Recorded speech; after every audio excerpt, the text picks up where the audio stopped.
Bonjour, bienvenue au symposium Art et Art du 11 décembre 2007. Nous avons comme invité aujourd'hui Bernard Crochet, éditeur d'art, éditeur, auteur, qui nous parlera d'un marchand méconnu, qui est aussi un grand photographe d'art, Eugène Druet, mort en 1916. Notre sujet d'aujourd'hui est la sociologie de l'art des marchands, des galeristes.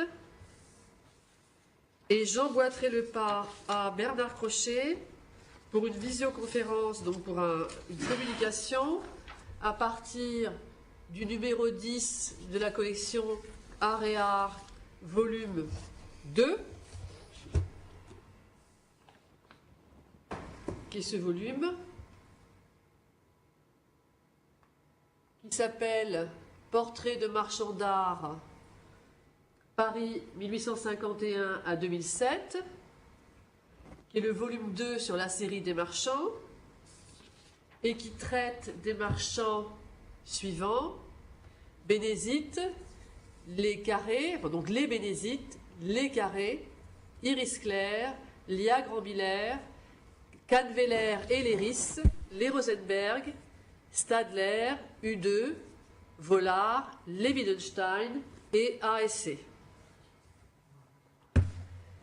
Ainsi que le volume numéro 10, mais volume 1, des marchands d'art, sacerdoce ou négoce, qui étudie, comme on dit dans le jargon de la sociologie, la problématique des marchands d'art, leur histoire, leurs droits.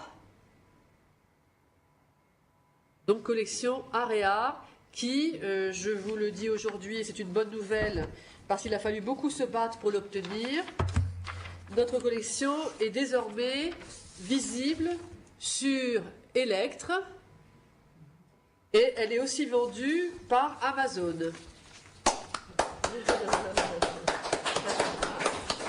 Voilà. En préambule, j'aimerais quand même dire un petit mot sur un magnifique livre qui vient de sortir.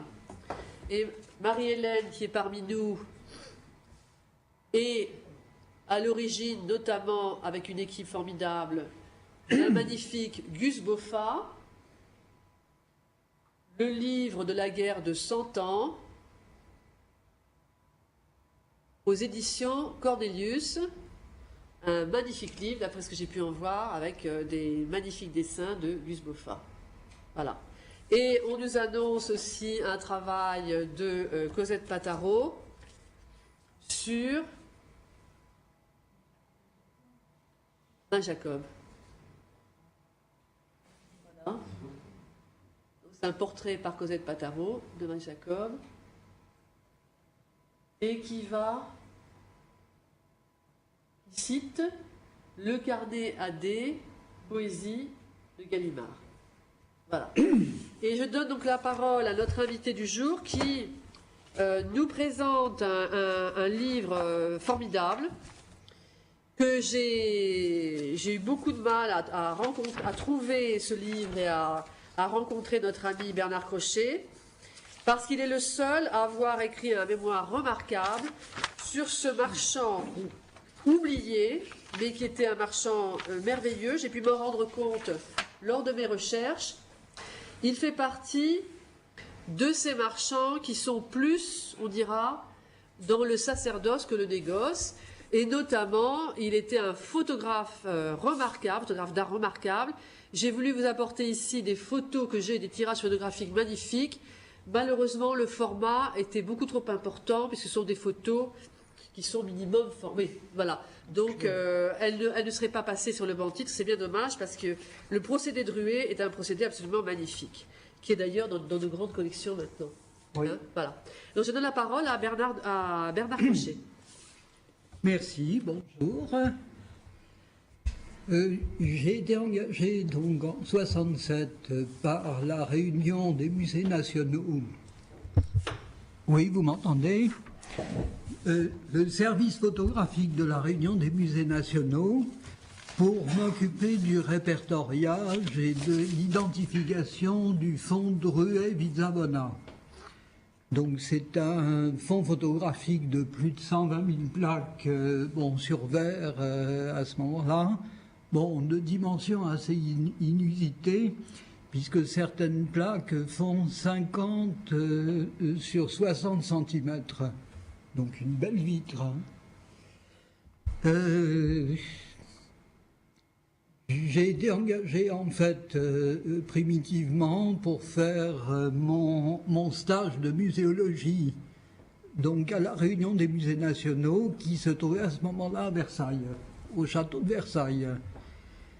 Et je me suis très vite piqué parce que je me suis rendu compte très rapidement que derrière le nom du photographe, il y avait quelqu'un d'autre. Et ce quelqu'un, c'était un marchand d'art qui a ouvert en 1903 donc une galerie sur les conseils de Rodin, dont il a été l'un des photographes attitrés. Il a connu Rodin au moment de l'exposition universelle de 1900, parce que Drouet était à ce moment-là cabaretier. Il avait un cabaret qui se trouvait à l'angle de la place de l'Alma et puis de l'avenue du Trocadéro, qui s'appelait le Café du Yacht Club français. Ce café était remarquablement situé.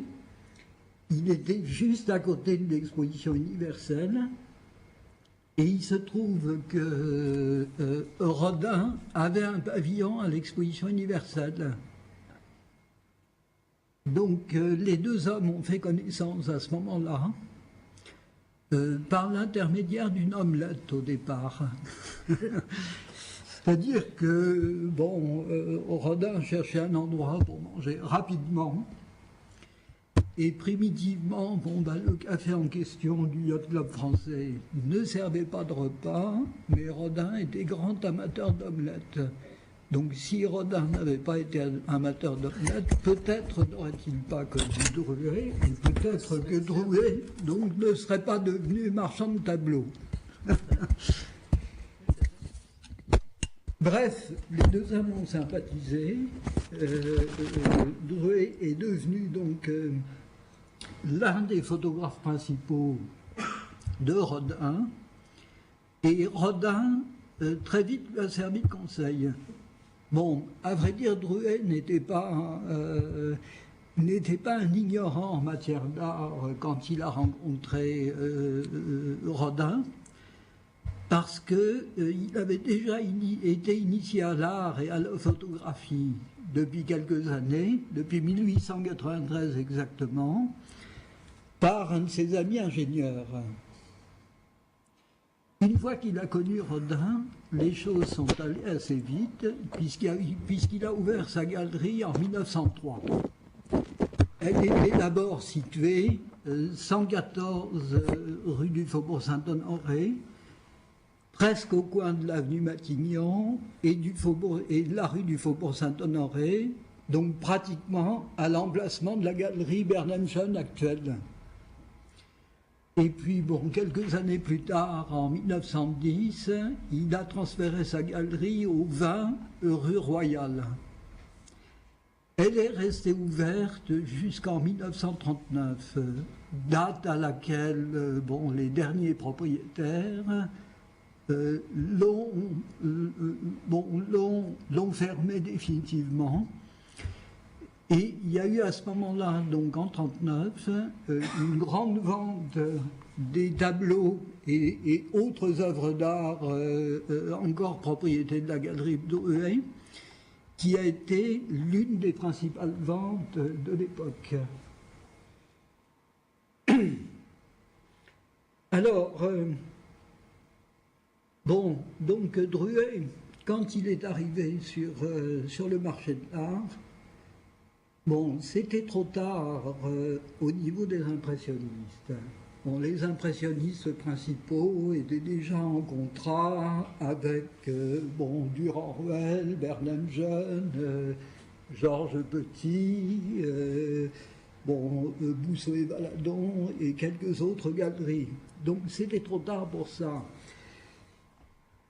Il s'est malgré tout intéressé bon, aux impressionnistes, puisqu'il a hébergé dans sa galerie des impressionnistes dits mineurs, comme Charles Guérin, comme Jules Flandrin, comme Dufresnoy, et aussi Georges d'Espagna. Ce qui ne l'a pas empêché bon, d'organiser tout de même un certain nombre d'expositions de grands impressionnistes. Bon, il y a eu chez lui une exposition au Renoir, par exemple.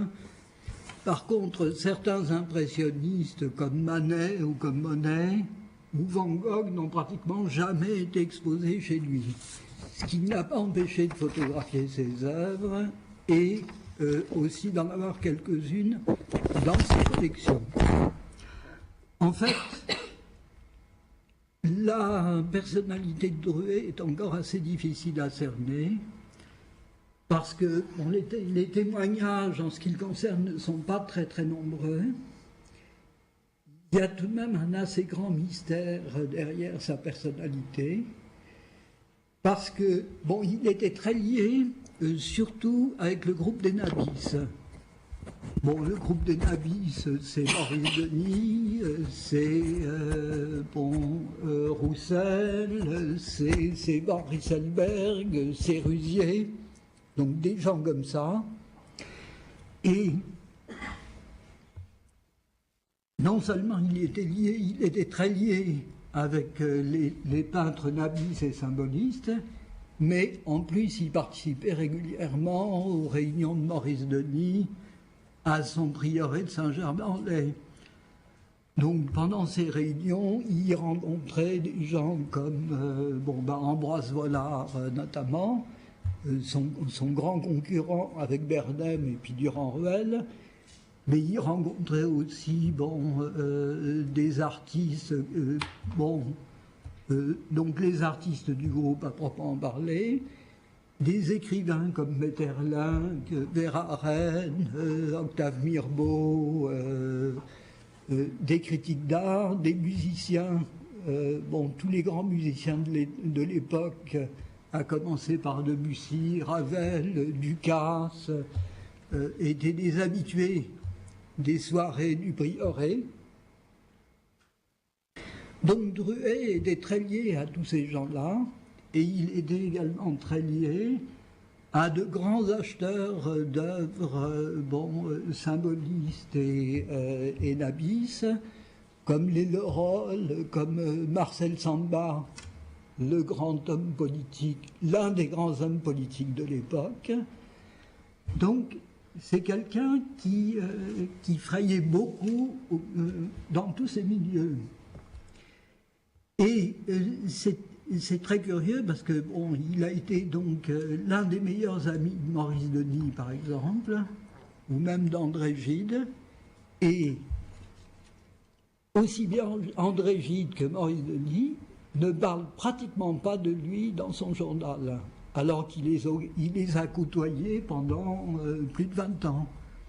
Bon, Maurice Denis, par exemple, a été l'un des peintres pris en compte par la galerie pratiquement depuis ses débuts jusqu'à sa mort en 46 ou 47, je me souviens pas bien, mais enfin c'est dans ces eaux-là. Bon, c'est pareil, il a pris en compte aussi des gens comme Albert Marquet. Donc en général, ces gens-là parlent très peu de lui. Il y a un mystère derrière. Et pourtant, bon, la galerie Drouet a été aussi la grande galerie bon, d'Albert Marquet, donc de Maurice Denis, de gens comme Vallotton aussi. Et elle a acheté donc une quantité considérable d'œuvres donc de ces artistes. Alors, ce qui n'a pas empêché non plus Drouet d'être attiré aussi par des peintres moins révolutionnaires que les cubistes, par exemple. Donc, la galerie Drouet, c'est aussi la galerie d'artistes comme Jacqueline Marval, comme Borgeot, comme Dufresnoy, des artistes, ou Roger Piot, par exemple, des artistes dont on parle assez peu aujourd'hui et dont l'œuvre en général est encore conservée dans des collections particulières. Autre originalité de la galerie Drouet, elle organisait des expositions de groupe. Il y a eu chez Drouet, donc entre 1903 et puis le début des années 1930, il y a eu 4 groupes principaux qui réunissaient des artistes de styles et de tendances souvent très différentes, mais qui étaient tous liés par une grande amitié entre eux. Et les expositions de groupe de Drouet, c'est quelque chose de très spécifique à l'époque. C'est quelque chose qui ne se rencontre pas à ce point-là chez les galeries concurrentes. Un petit peu chez un qui est très, très peu connu, encore moins connu que Jeanne Drouet, c'est Roderick Henrique. Oui, effectivement. Il avait la même façon de... C'est pour ça qu'il était très ami avec ces artistes, d'ailleurs, parce qu'ils étaient vraiment des marchands qui étaient impliqués dans... Justement, je travaille sur un livre, vous savez, où j'ai beaucoup de lettres de Seurat, des lettres de Signac, où on voit que vraiment, ils étaient amis, quoi. Il est dans la vie de ces artistes. Et Drouet, c'est un peu les mêmes genres d'hommes. Oui, oui. Alors, à l'époque, on le voit par exemple, on peut le lire, mais vous avez tout à fait raison, c'est très difficile parce que parfois on trouve 1 ligne, 2 lignes sur Drouet quand on fait référence aux autres marchands. Et par exemple, Berthe Weil, dans son livre qui s'appelle Pan dans l'œil, qui est ses mémoires, elle dit elle classifie un peu les marchands. Donc Eugène Drouet, c'est l'ami des artistes, et il y a en opposition les Bernheim qui arrivent avec leurs Rolls, qui sont très arrogants, etc. Et on le voit beaucoup dans pas mal de livres ou de souvenirs d'artistes. On voit un petit peu ce même schéma qui se dégage. Donc Drouet et Roderick Henrique, méconnus complètement, qui ont fait un travail remarquable, qui ont un peu ce même type de relation. Bon. On ne peut pas dire d'une façon générale, semble-t-il, en l'état des recherches actuelles, on ne peut pas dire que Drouet ait eu un rôle de pionnier ou de grand défenseur de l'avant-garde. Oui. Bon, d'abord, il est venu trop tard, donc aussi bien pour l'impressionniste que pour le post-impressionnisme. Tous ces artistes, Seurat, Petit-Jean, par exemple, pour le post-impressionniste, Maximilien Luce, ils étaient déjà en contrat avec Bernheim jeune. Donc c'était trop tard. Pareil donc pour les grands impressionnistes. Par contre, il a eu donc un rôle beaucoup plus activiste pour les dabistes et symbolistes. Et là, c'est vrai que la galerie Drouet est une des principales galeries qui a défendu et promu l'art des dabistes et des symbolistes. Il y a un élément, je ne sais pas ce que vous en pensez, Bernard, qui est important, c'est qu'en fait, la galerie Drouet, en fait, il y a eu 2 galeries. C'est-à-dire qu'il y a eu la galerie du temps de son vivant. Et le problème de Drouet, on le voit, c'est qu'il a ouvert sa galerie donc en 1900 et il meurt en 1916. Oui, il meurt à 48 ans. Voilà. Donc, alors que Vollard, Calveller, les Bernheim, etc. sont des dynasties. Vollard, il a vécu très longtemps, heureusement. Et donc on a aussi, s'il n'est pas très connu comme... par contre, Roderick Henrique, lui, il est mort en 68. Donc il a eu... Et Roderick Henrique Oui. est apparenté au Bernheim, c'est un fils Bernheim. Voilà, c'est un fils Bernheim. Ah, oui. Donc, Eugène Drouet, il aurait peut-être pu découvrir d'autres personnes, mais il est mort en 16. C'est vrai. Alors, Alors, donc. il y a un mystère, c'est qu'à partir de la mort de Drouet, il est pour l'instant, dans l'état des recherches, difficile de déterminer exactement la politique de la galerie. Bon, sa galerie a été reprise par son épouse, Madame Drouet, qui est morte en 59, si je me souviens bien. Et d'après les expositions qui ont eu lieu donc entre 1916 et puis oui, en fait pas 1916 mais 1919, parce que la guerre a entraîné, comme pratiquement partout en France, une interruption donc des expositions et des activités des galeries.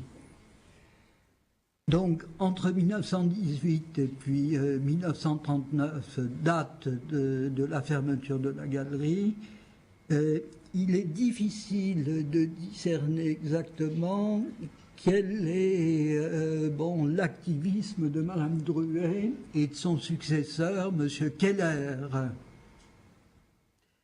Bon, et pourtant, il y a eu des expositions entre les deux guerres, qui ont été à la fois des phares et qui en même temps ont été des événements importants. Bon, il y a eu par exemple plusieurs expositions Bissière, et Bissière même a organisé sa première exposition chez Drouet. Bon, il y a eu Rouault a fait sa première exposition aussi à la galerie.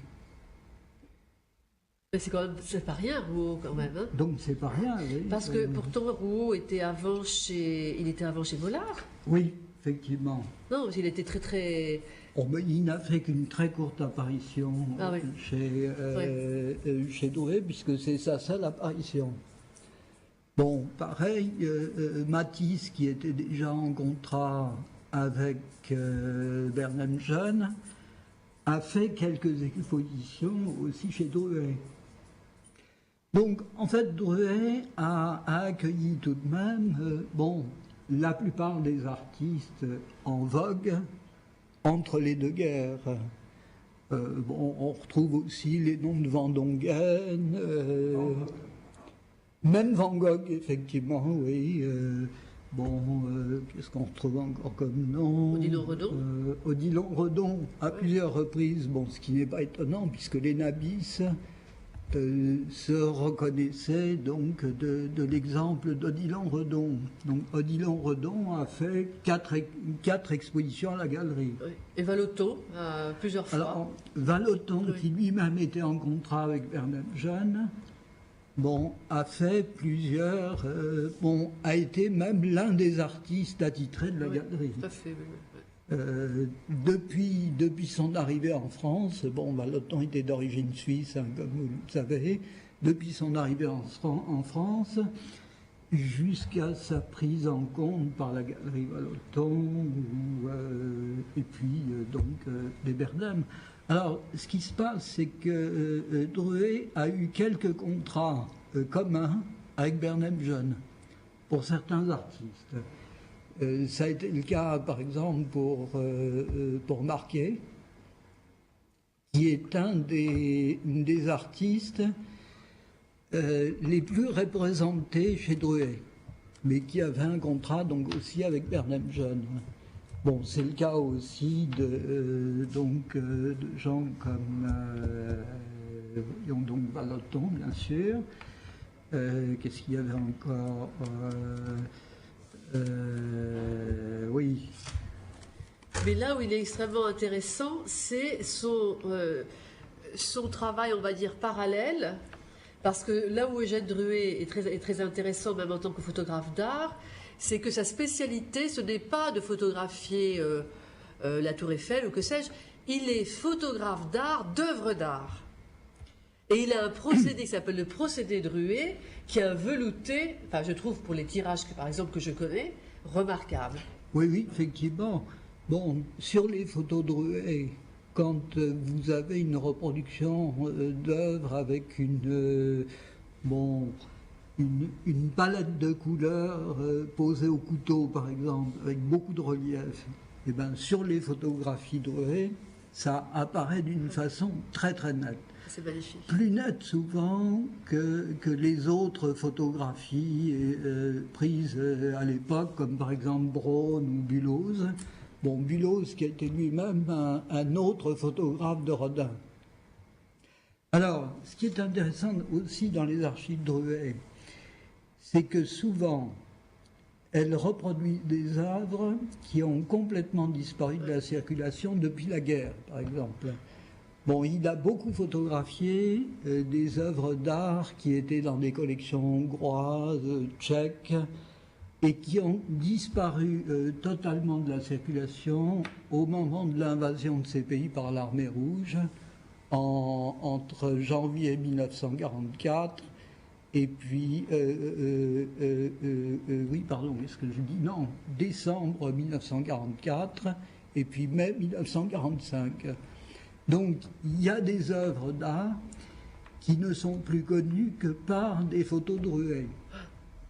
Et en plus, on peut dire qu'il a pratiquement un style. Par exemple, moi j'ai pu regarder, donc je l'avais montré, je crois, hein, Oui. environ 150 ou 180 photos de Vallotton. Et ce qui est intéressant, c'est qu'on découvre un style Drouet. Et d'ailleurs, c'est dans ton mémoire que j'ai lu que pour faire une photo, ça lui prenait 24 heures Oui. de pause. Hein. Il y a un véritable procédé. C'était des temps de pause très longs, réalisés avec un appareil photographique que j'ai retrouvé dans les caves du château de Versailles. On va le montrer. Par hasard, personne ne savait d'ailleurs que c'était l'appareil photographique de Drouet. Je ne sais pas s'il va très très bien ressortir. Oh, si, je pense que oui. Où se trouve le fond? Il est dans le fort, il est dans le fameux fort dont on a parlé, tu sais, avec lorsqu'on a fait la visio avec Madame Desrodies, la fille d'Oideau. Il est dans ce fameux fort qui est justement fort décrié parce que les photos sont quelque peu enterrées et oubliées. Hein. Donc c'est le fort, c'est d'Aubervilliers, c'est ça? C'est lequel? C'est le fort... non, c'est le fort d'Aubervilliers. Le fort d'Aubervilliers, où il y a un énorme fond photographique du patrimoine français. Et si tu te souviens, lors de cette visio, il y avait même Desrodies, une spécialiste aussi de la photo d'art, qui se plaignaient du fait qu'elles étaient oubliées, enterrées, et que la conservation n'était pas extraordinaire. Et c'est un fonds, c'est une grande richesse pour la France. Oui, effectivement. Bon, c'est un fonds qui a beaucoup servi aux critiques d'art et aux rédacteurs de catalogues raisonnés. Bon, par exemple, il y a une grande partie des catalogues raisonnés de Van Gogh, de Bonnard et de Renoir qui ont été faits avec les clichés Drouet. Ah oui. Et pour Van Gogh aussi, c'est pareil pour l'œuvre de Gauguin, par exemple, aussi. Bon, évidemment, c'était des photos en noir et blanc à l'époque. Bien sûr, aujourd'hui, ça n'a plus la même valeur esthétique, en tout cas, elles ont une pour les gens. Elles ont une esthétique quand même qui est bien la leur. C'est-à-dire que oui, je trouve, je suis moins spécialiste que toi, mais que la photo de Drouet, comparée justement à certains de ses congénères de la même époque, a une valeur ajoutée, une valeur esthétique ajoutée en tant que photographie d'art. Oui. Donc, pour les critiques d'art et pour la rédaction de catalogues et l'illustration de catalogues raisonnés, les clichés Drouet ont une grande importance souvent. Bon, et pour des artistes qui sont donc presque entièrement encore aujourd'hui dans des collections particulières comme Jacqueline Marval, Roger Piot, Borgeot, des gens comme ça, il y en a beaucoup, hein. Eh bien, les clichés Drouet permettent de reconstituer et permettraient de faire des ouvrages exhaustifs sur ces artistes qui sont trop méconnues aujourd'hui. Mais c'est beau à savoir ça, hein, parce que c'est des richesses méconnues alors. Hein. Oui, tout à Et fait. c'est difficile d'avoir accès à... ça va être compliqué d'avoir accès à ces lieux pour faire de la recherche. Souvent, alors, les archives photographiques ont connu beaucoup de tribulations. Donc, quand je me suis occupé de leur classement, de leur répertoriage à partir de 67 jusqu'en 68, eh bien, elles étaient dans une cave à Versailles, dans des locaux pas chauffés, il y avait plein de poussière partout, c'était pas climatisé en plus, et il y avait des clichés sur verre par terre. Quelques années plus tard, Roger Violet, l'agence Roger Violet, qui voulait les racheter, donc m'a contacté à ce moment-là pour que je les guide un peu à ce sujet, que je leur donne quelques indications. Nous avons retrouvé ces archives à ce moment-là dans un grenier du Musée des Arts africains, où il y avait des milliers de clichés qui étaient éparpillés par terre, dans le grenier. Donc il y a beaucoup de clichés qui ont disparu, qui se sont détériorés. Être cassé, oui. Bon, et c'est même des clichés fragiles, parce que, c'était des clichés au collodion. Alors, il faut savoir aussi que Drouet a fait quelques autochromes. Ça, je dois dire que je ne savais pas quand j'ai fait mon mémoire. Qu'est-ce que c'est un autochrome? Un autochrome, ce sont des plaques colorées sur verre, qui utilisent notamment comme composant chimique la pomme de terre. Ça alors? La fécule de pomme de terre. Et puis d'autres composants chimiques.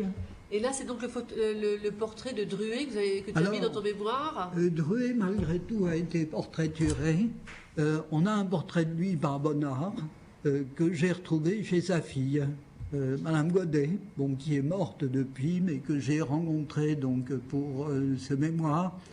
Bon, ça n'est pas un livre, c'est encore un mémoire qui n'a pas été publié pour l'instant. Mais on va peut-être faire comme on va faire pour Robert Doré, c'est-à-dire on va tout faire pour qu'il soit édité dans la collection Aréa, parce que c'est une grande richesse là aussi d'informations, et ce serait dommage que ça disparaisse. Donc on verra une réunion de bureau, mais ça serait bien que ça fasse partie de la collection Aréa. Hein. Voilà. Voilà. Bon. Peut-être pas trop s'étaler. Vous avez des questions à poser, peut-être? Oui, parce que je pense, oui. Alors, les amis, est-ce que les personnes dans la salle auraient-elles des questions à poser à Marc Crochet? Oui. Monsieur Crochet, quel était l'intérêt pour la galerie Bernheim d'avoir une relation privilégiée avec la galerie Drouet, par exemple? Je ne peux pas répondre en l'état actuel. C'est-à-dire que ça s'inscrit généralement, quand j'ai travaillé, par exemple, je continue à travailler sur les archives, notamment Vollard, en fait, ce que certaines personnes ne savent pas, c'est que les œuvres d'art circulent de galeriste en galeriste. Et par exemple, c'était très très bien expliqué lors de visioconférences par Lia Grand-Miller, qui était une marchande de tableaux de 1950 à l'an 2000. Ce que l'on ne sait pas, c'est que de façon souterraine, par exemple, Bernheim n'avait pas les œuvres d'art. Hein. Par exemple, la plupart des expositions de Bernheim, c'était Vollard qui lui prêtait. Hein. Alors ça, j'ai pu le prouver d'ailleurs dans des livres, je ne sais pas si c'est dans la collection Aréa, on voit des lettres que Vollard écrit, et en fait, on réalise qu'une grande exposition, par exemple en Allemagne, ou à Paris chez Bernheim ou autre, n'est autre que des œuvres qui viennent de Drouet ou qui viennent de chez Roderick Henrique. Par exemple, tous les Vallotton, quand on étudie le catalogue raisonné de Vallotton, qui est donc sorti il n'y a pas longtemps, et j'espère que Marina Ducré, elle va venir prochainement à Paris, où elle était déjà là, viendra nous en parler, parce que c'est un travail remarquable qui a été fait. On voit qu'en fait, tous les Vallotton qu'on peut voir dans une grande exposition ici ou là, même en galerie, viennent du même endroit, mais les gens ne le savent pas. C'est-à-dire c'est tout un travail justement de chercheurs, de savoir où sont les tableaux d'un tel, un tel, un tel. Hein. Et c'est le cas pour Druet, il a prêté beaucoup de tableaux. Oui, oui. Alors, si je peux tout de même apporter une amorce de réponse à votre question, c'est qu'il y a un certain nombre d'artistes qui n'étaient pas du tout décidés à donner aux marchands l'exclusivité de la représentation de leur œuvre et de la vente de leur œuvre. Ça a été le cas, par exemple, pour Albert Marquet, dont j'ai eu connaissance du contrat avec Bernheim et puis avec Druet, contrat conjoint donc, pour la promotion et puis la vente de toute son œuvre. Et dans ce contrat, il est effectivement stipulé que Albert Marquet refuse l'exclusivité à une galerie. Donc c'est pour ça qu'il y a eu plusieurs cas de contrats conjoints. Mais c'est le cas de la plupart, en fait, pas tous, mais la plupart des artistes. Par exemple, Félix Vallotton, c'est exactement la même chose. Hein, oui, c'est la parce même que chose. même avec Bernheim, qui était ses beaux-frères, en fait, il n'a jamais eu de véritable contrat d'exclusivité. Hein. Oui. C'est un leurre, hein, c'est très souvent une espèce d'idée reçue qu'une galerie X a un contrat d'exclusivité. C'est très souvent cassé. Et en fait, ce qui se passe, et c'est Lia qui l'avait bien expliqué aussi, Lia Grand-Miller, selon leur moment de notoriété, hein, ils vont passer d'un marchand à un autre. Hein. C'est-à-dire, par exemple, Druet va faire tout le travail de fond. Et une fois que le travail de fond est fait, on le sait le cas de Matisse, par exemple, il n'a pas trop fait mais il y en a d'autres qui l'ont fait pour Matisse, eh bien, on va chez Bernheim parce qu'on sait que c'est les bourgeois qui achètent chez Bernheim. Hein.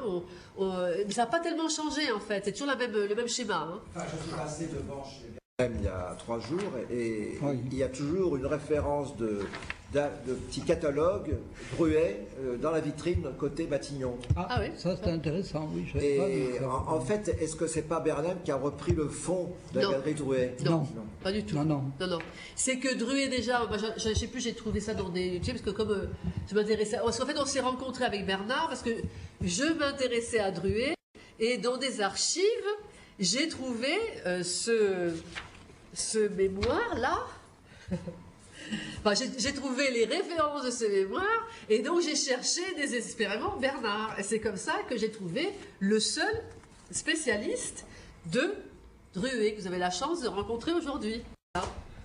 Alors, je signale quand même, pour ceux qui écoutent, que Bernard est auteur, et qu'il écrit, il est éditeur et auteur, et que, alors, explique aussi ce que tu as écrit, parce que c'est des sujets complètement différents.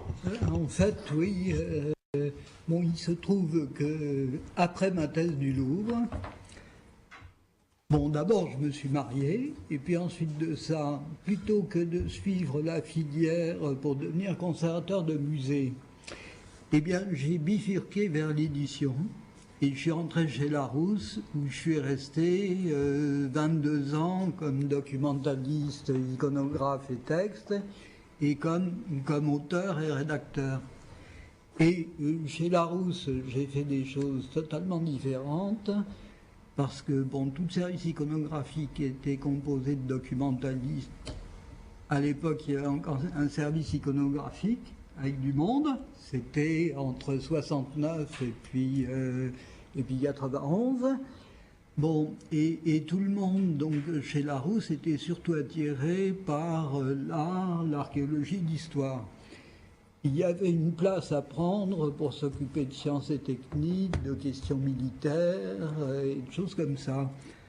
Donc, je me suis occupé de ça chez Larousse, et pendant 20 ans, à côté, de temps en temps, quelques collaborations des ouvrages Larousse. Le dictionnaire de la peinture, par exemple, j'ai fait des articles sur les nabis et symbolistes dedans. Bon, mais en dehors de ça, je me suis occupé pendant 22 ans de sciences et techniques, donc de construction navale, des trucs comme ça. Ça m'a conduit donc, quand je suis sorti chez Larousse, à continuer dans cette diversification. Et bon, je fais des ouvrages sur l'agriculture, sur j'ai en préparation des ouvrages sur les paquebots, 150 ans d'histoire des travaux publics dans le monde. J'ai beaucoup travaillé sur les Premières et Deuxième Guerres mondiales. Bon, mais toujours avec des points d'ancrage importants tout de même. Et l'idée de reprendre un jour ce travail sur Drouet. Bon, qui a été un gros travail tout de même, parce que bon, j'ai dû interviewer des gens, et c'était pas facile à l'époque, parce que ceux que j'ai interviewés étaient souvent très âgés, et il fallait souvent leur arracher les mots les uns après les autres. Et je n'étais encore à ce moment-là qu'un jeune étudiant, sans beaucoup de poids, pour interroger ces gens prestigieux. Oui, mais Bernard, ça change pas. C'est-à-dire qu'il n'y a rien de plus, ça paraît simple, hein, il n'y a rien de plus difficile que de faire un livre à partir de souvenirs. C'est vrai. Parce que, en fait, on s'en rend compte quand on fait tout le travail, et moi je le fais fréquemment, que les personnes répètent toujours la même chose et qu'il faut connaître soi-même le sujet pour pouvoir leur poser des questions pertinentes. Oui, oui. Hein? Bon, et en plus, bon, j'ai interrogé des gens qui, en principe, auraient dû m'apporter beaucoup. Bon, la fille de Drouet, par exemple, eh bien, en fait, elle m'a beaucoup déçu parce que, bon, d'une part, elle était très malade à l'époque. Je ne savais pas. Et puis, d'autre part, elle ne savait rien de la vie de son père, ou pratiquement rien, et semble-t-il, elle ne s'y était pas beaucoup intéressée. Et c'était d'autant plus frustrant pour moi que je voyais dans son appartement des vestiges de la grande collection de Drouet d'avant-guerre. Bon, il y avait dans son appartement donc le portrait de son père par Bonnard, encore à ce moment-là. Bon, je peux vous dire que quand le portrait en question a été vendu après, ça a fait tout de même un bon prix, hein. Je ne me souviens plus combien à ce moment-là, enfin c'était tout de même assez impressionnant, hein. Bon, il y avait des tableaux de Jules Flandrin, quelques Renoir, 2 ou 3 Monet, donc c'est tout de même pas rien. Oui. Donc c'est pour dire que pour interroger ces gens-là, c'est pas facile. Ah oui, mais c'est une constante. C'est intéressant que tu dises ça parce que moi j'ai les mêmes problèmes. Hein, parce qu'en fait, on s'imagine que lorsqu'on va aller voir un héritier, on va avoir la connaissance. Pas du tout. Très souvent, d'ailleurs, c'est Signac dans une lettre que j'ai travaillé il n'y a pas longtemps qui dit, et c'est drôle parce que Signac, on sait que c'est Cachin, hein. Qui a été un grand familier de Drouet. Oui, aussi, bien sûr. Alors, qui faisait partie du groupe d'amis de Maurice Denis. Alors il dit dans une lettre à Roderick Henrique, en parlant de sa famille, quant aux enfants, je n'ai à ce sujet, il parle de ses tableaux, que des sarcasmes sur les tableaux qu'il fait, parce qu'en fait, mais c'est très fréquent. Ce n'est pas parce que, contrairement à ce qu'on nous dit dans la sociologie de l'héritage, hein, des héritiers, ce n'est pas parce que papa était le plus fort dans les tableaux que le fils ou la fille va l'être. Hein, on n'hérite pas forcément de ça. Hein. L'héritage culturel, moi j'ai toujours point d'interrogation. Hein. Alors, il y a un autre problème, c'est le miroir déformant des revues de l'époque et des critiques d'art de l'époque.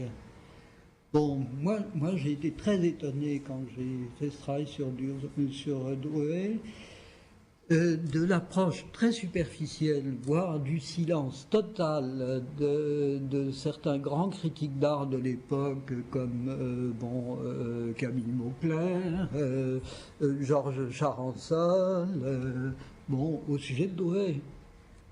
Pas un mot sur Drouet. Bon, pourtant, il parlait des expositions à la galerie Drouet. Et Drouet était un personnage, et sa femme aussi, en définitive, étaient des personnages qui frayaient dans le grand monde. Eh ben non, ouais. pas un mot. Bon, ça tient peut-être aussi, alors ça c'est un autre problème, ça tient peut-être aussi au contenu des catalogues de l'époque, des catalogues d'exposition.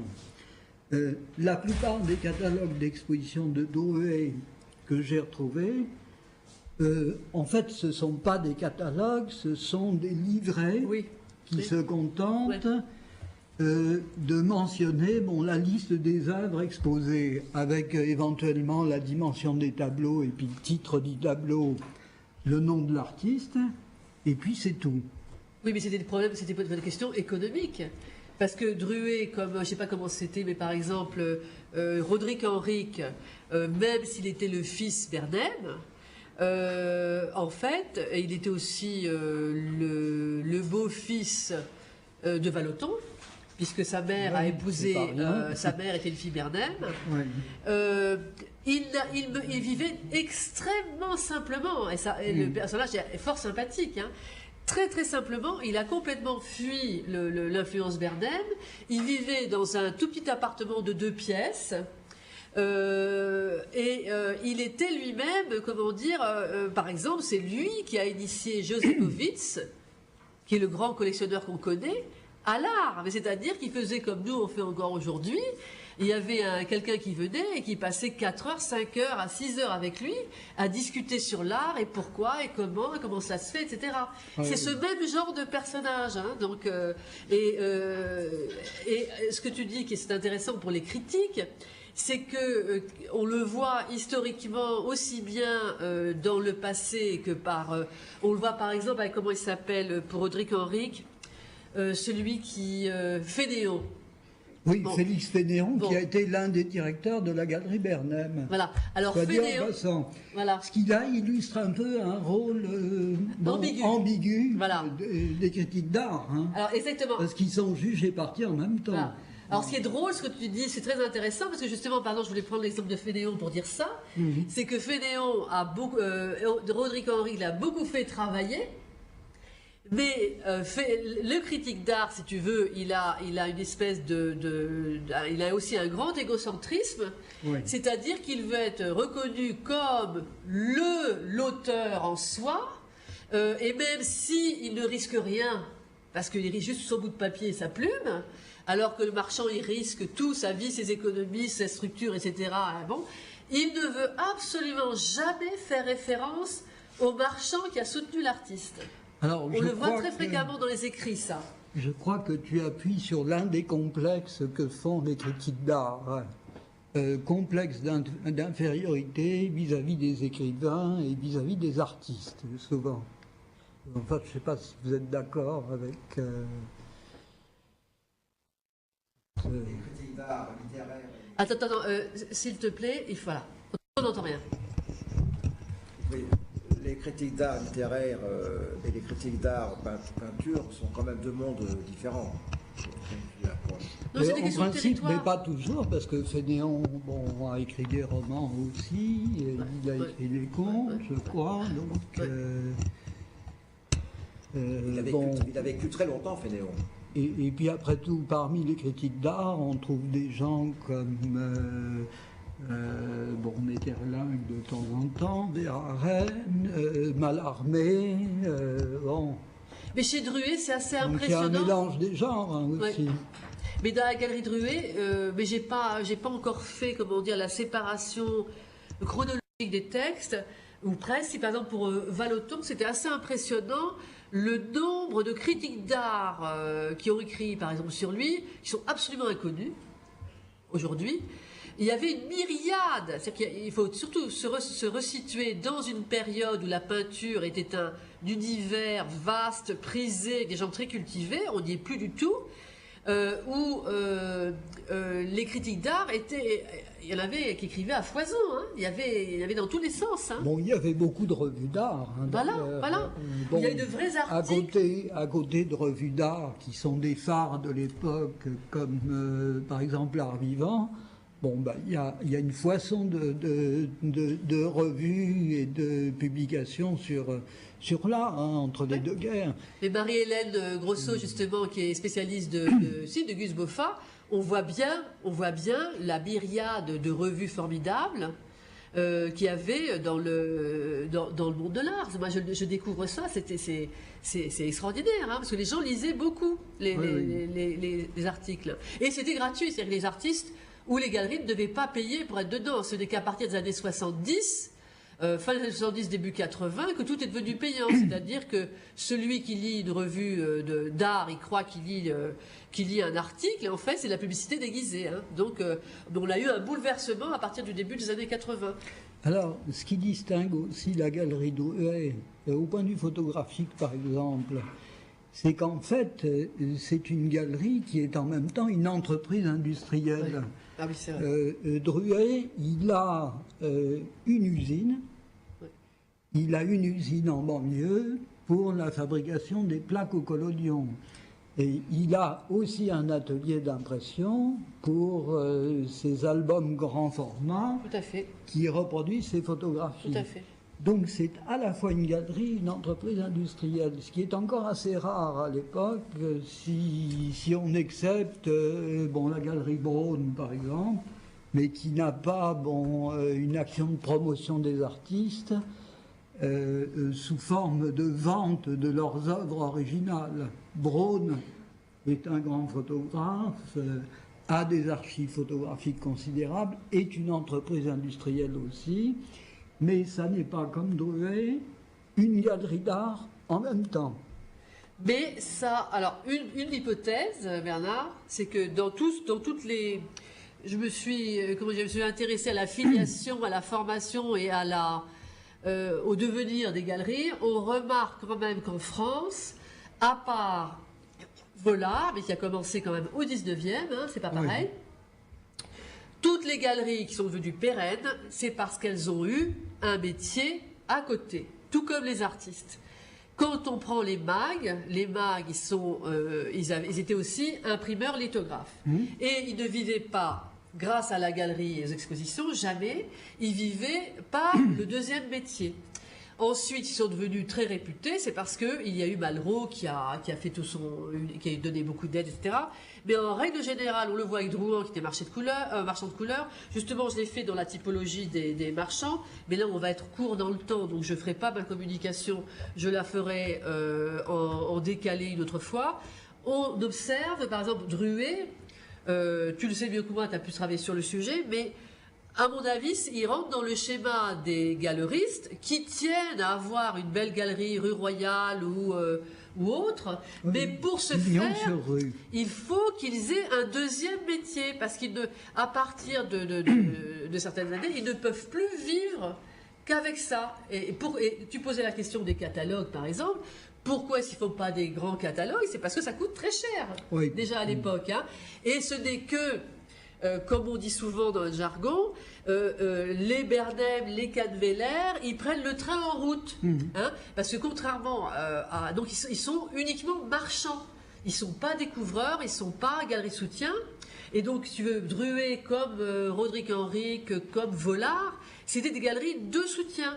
Et c'est après que le marché s'en empare. C'est-à-dire qu'une fois qu'ils ont travaillé 30 ans en général. Et le problème de Drouet, c'est qu'il est mort trop vite. Oui.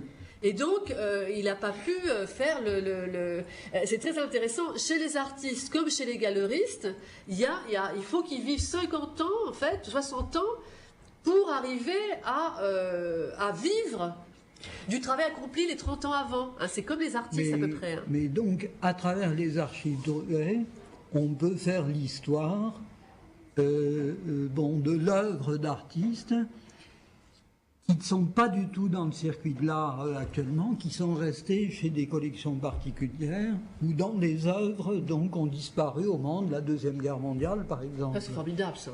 Donc il y aurait presque une histoire de l'art disparu à faire avec ce genre d'archives. Et de l'art volé aussi. De l'art volé. Parce que quand tu dis disparu, il y a les disparus parce que l'artiste est moins connu. Donc et l'art volé, parce que je ne savais pas du tout, ça c'est un inventaire formidable là, pour pouvoir retrouver des tableaux perdus. Hein. Et grâce à l'ouverture des archives, on y arrive. Mais ça sera une preuve supplémentaire. Nous, on connaît beaucoup, par exemple, justement, Louis Barbier, le prototype de ce que j'appelle le chercheur d'art, hein, c'est-à-dire des personnes qui savent qu'un tableau peut être attribué qui a Toulouse-Lautrec, qui a Van Gogh, et donc des inventaires comme ça permettraient de prouver qu'en effet, ces tableaux sont bien de la main de tel ou tel artiste. Ça s'est déjà produit. D'ailleurs, on a déjà détecté des faux. Par exemple, on a déjà détecté des faux dans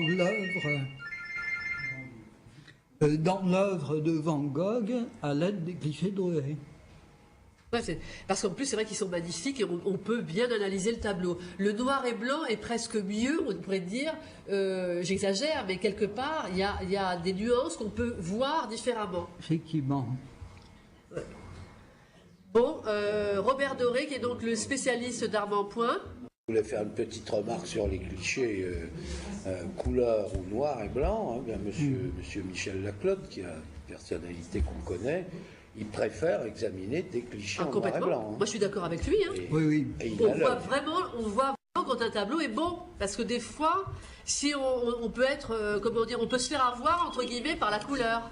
Hein, c'est stupide de dire ça, parce qu'une peinture, c'est une peinture et que la couleur, c'est bien sûr, ça amène de l'émotion, ça amène plein de choses. Mais je veux dire, c'est intéressant pour l'étudier différemment. Tout à fait. Oui.